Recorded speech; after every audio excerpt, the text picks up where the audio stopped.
guys, this is Brownie Studios, and in this video we are going to be doing the Nikon D3300 this time. So we're going to be reviewing this DSLR, so let's get started.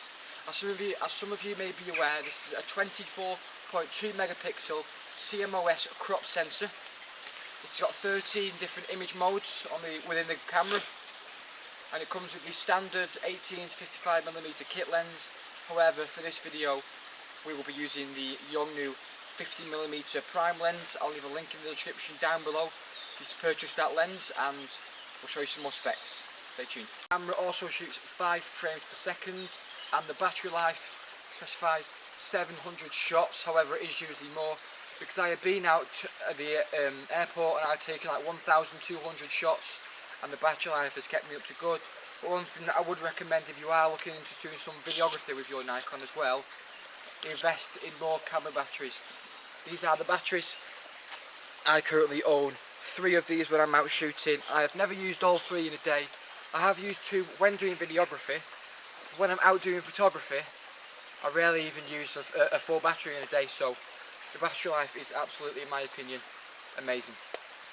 Another spec with this camera is it shoots full 1080p, and I will leave a link in the description down below to a good friend of mine, TMH Photography. I'll leave a link to his YouTube channel and his Instagram, as he has the D3300 and does some videography. So if you want to know actually how good the video quality is on this camera, go check out his videos. He's amazing. Thank you. Now guys, I'm going to show you some images taken on the Nikon D3300. However, they may not be in this location, because me and Callum have taken some photos recently in other locations. So we will show you the photos taken on the Nikon D3300. So they're going up on the screen now.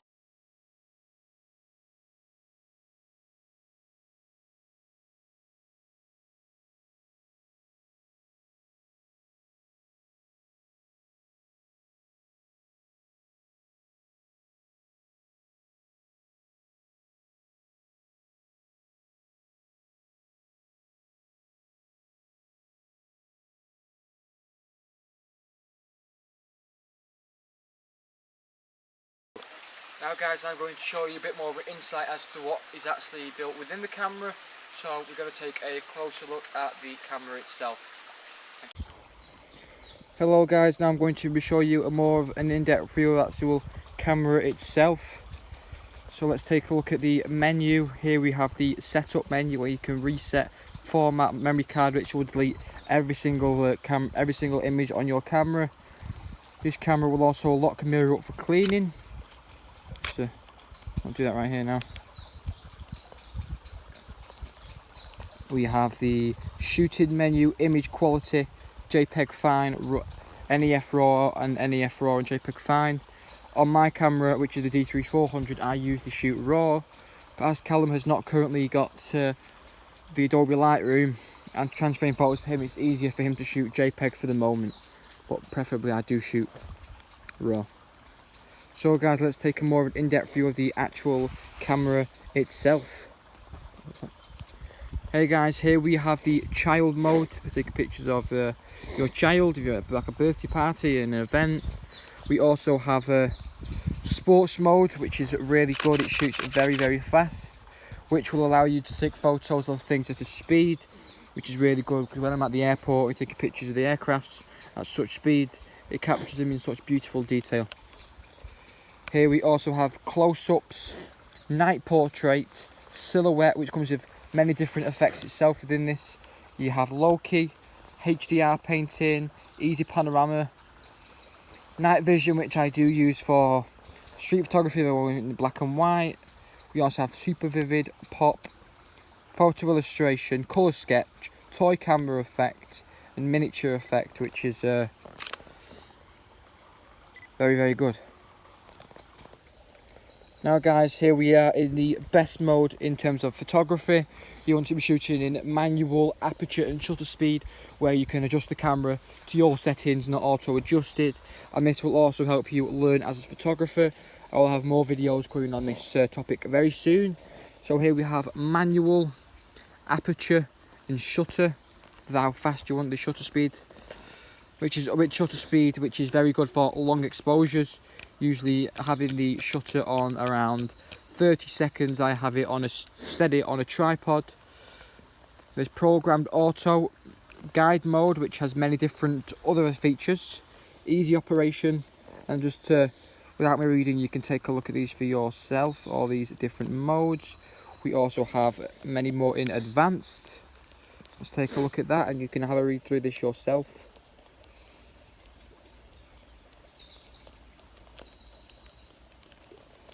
It also provides auto flash, portrait, landscape, and back to child. So we're going to go back to manual and show you some more features.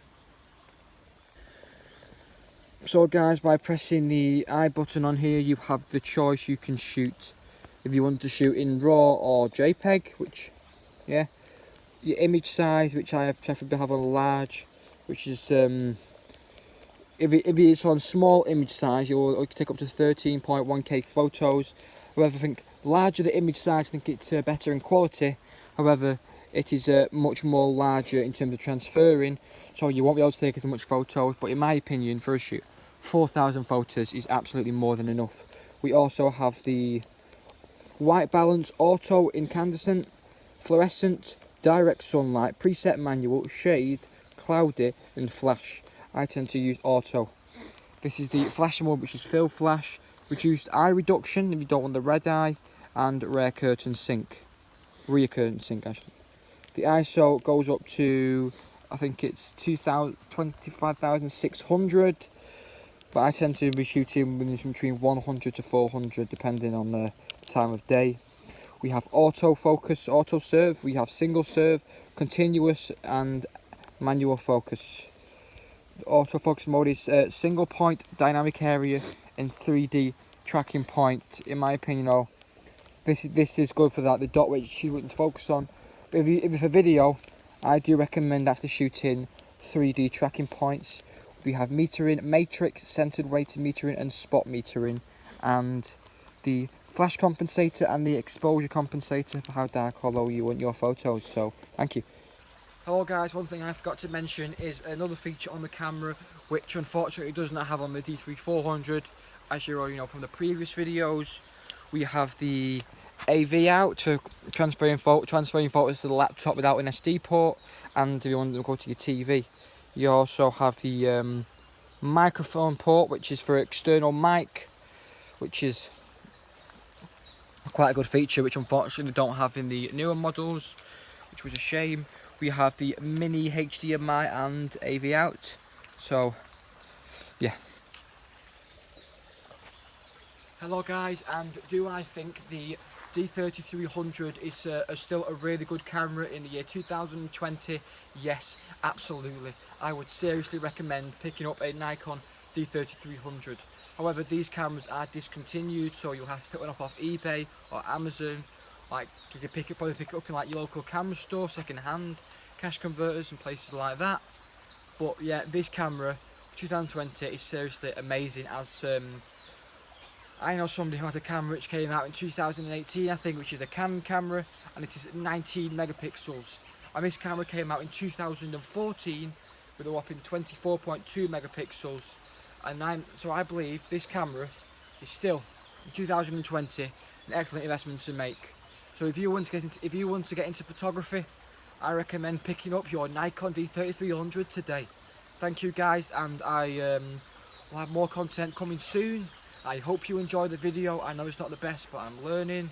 So guys, we will see you very soon. Stay tuned for the next video. Post notifications ready.